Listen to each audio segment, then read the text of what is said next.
Alright, we'll start off with a pot of boiling water, bit of oil in it, and we'll put in our spaghetti. So while that's cooking, I've got a hot pan here. Venison meat's got almost no fat in it, so we need to add some oil to the pan. It's nice and hot, and then we'll add in our venison mince.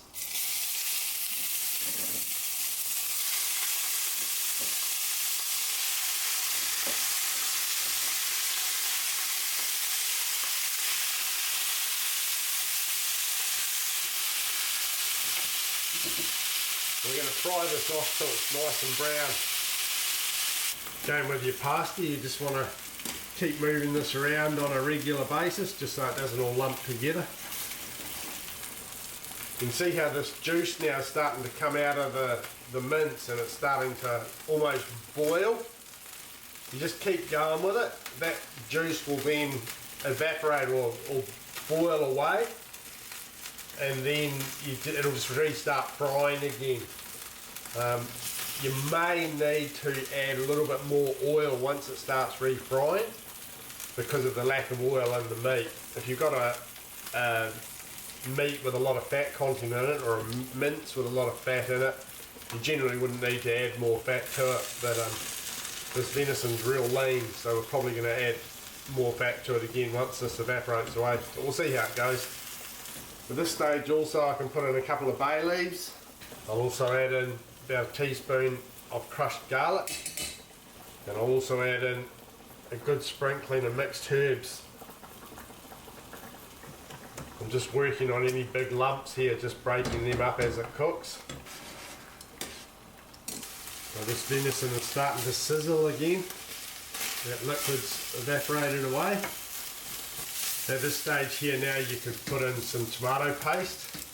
I haven't got any, so we'll just make do without, but good 2 or 3 tablespoons of tomato paste, and then just fry that off for a minute or two as well. Once you've done that, we're going to deglaze the pan with some red wine.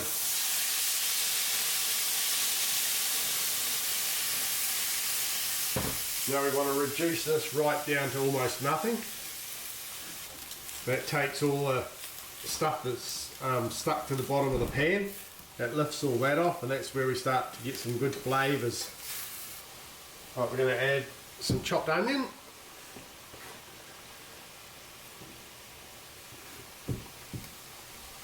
Stir that in. If you want to, you can add chopped carrot or grated carrot, finely chopped celery, sort of to bulk it out with vegetables. Good way to hide some veggies if you've got kids that you're feeding. Right, now we're going to add our tomatoes. So I've got frozen fresh tomatoes. It's sort of a pulpy mixture that Mum's made up, found in the freezer. Hopefully I can get them out. Just any sort of crushed tomatoes, canned crushed tomatoes or something like that's fine. Now we'll just let that cook down. They'll defrost and turn into a nice sauce. Found a bag of frozen tomatoes in the freezer as well, so we'll chuck them in. Our spaghetti's pretty well cooked, so I'm going to turn that off, and we'll drain 95% of that liquid out of it, and then we'll just leave it on the stove with a lid on it, and that'll stay nice and warm.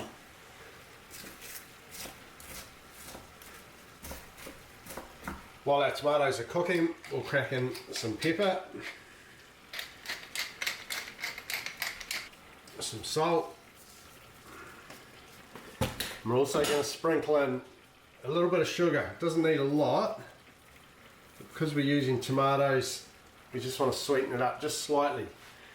You don't have to do that, but it just helps with the finished taste a little bit. I'm going to add in a good teaspoon of beef stock powder, just to sort of give it a little bit of body, especially because I haven't used tomato paste. And what I want now is I want this to simmer away and just reduce down a little bit. That'll help concentrate the flavours.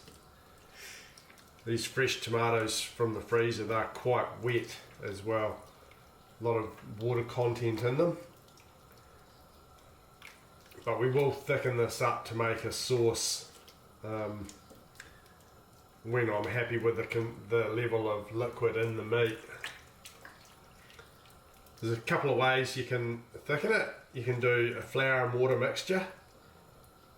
You can do equal parts butter and flour and whisk that in. If you do that, you want that to be quite real soft butter and probably not equal parts, maybe a little less flour so that it is really soft. If you have it too hard, it'll just create lumps and it'll be really hard to break the lumps up. And the other way, which I'm going to do, which is going to help with the flavour, is I'm going to use a gravy, powdered gravy mix.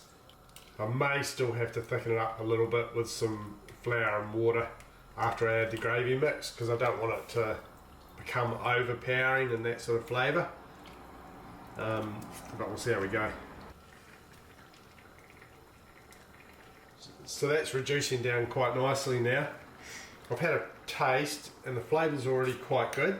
So I'm only going to add 1 teaspoon, and a good lumped teaspoon it is, of gravy powder.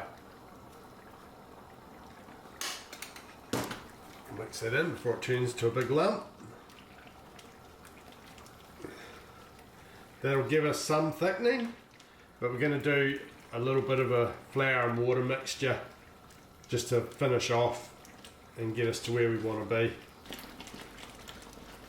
Well, I've got my water and flour mixture. You don't want to have this too thick, otherwise it'll just turn to a big solid lump when it hits the hot water.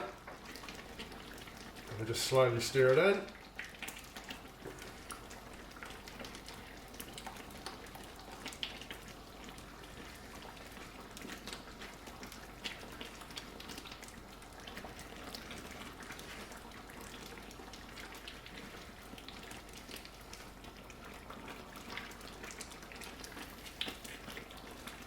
A bit more.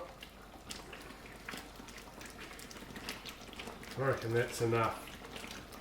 Whenever you use a flour product, whether it be flour and butter or flour and water, you always want to cook it for a few minutes afterwards, just to cook out the flour taste. So while that's just cooking out for the last couple of minutes, we'll dish up our spaghetti.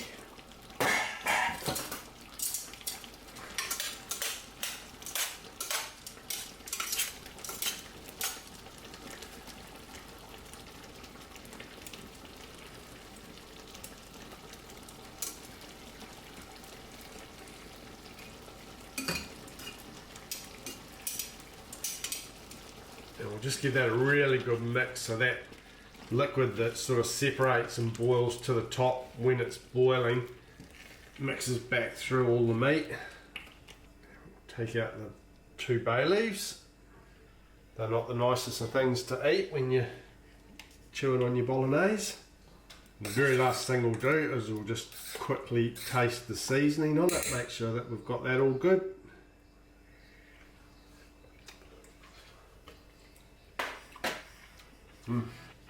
Perfect.